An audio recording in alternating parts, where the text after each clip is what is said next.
সকালকার কাম সেরে আমি ছাদের উপরে চলে গেছিলাম, কেননা চন্দ্রমল্লিকার টবে অনেকগুলো কলমির শাক হয়েছে, আগেই ছিল। তো সেই কলমির মাটিগুলো আমি নিচে দিয়েছিলাম, তো সেখান থেকে আবার বার হয়েছে, তো আমি তুলে নিয়ে আসলাম। আর নিচে কতগুলো হেলাঞ্চা শাক তুলে নিলাম। তো কলমির শাক দিয়ে হেলাঞ্চা শাক দিয়ে ভাজবো সেই জন্যে। আর এই হচ্ছে আমার একটা লঙ্কা গাছের নিচে এই উচ্ছে গাছটা নিজের থেকেই হয়েছে। তো 4টে উচ্ছেও তুলে নিলাম ওখানে।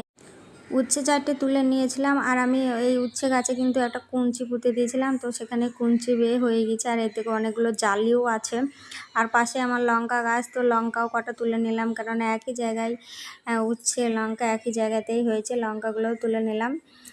আর ওখান থেকে আমার ওই পাশে একটা সজনে গাছ আছে, তো সজনে দুটো ডালও ভেঙে নিয়েছিলাম। আর এ দেখো ঘরে নিয়ে চলে আসলাম। আর আমার বাড়িতে পেঁপে গাছও আছে। আজকে সব কিছু ঘরেরই তরকারি।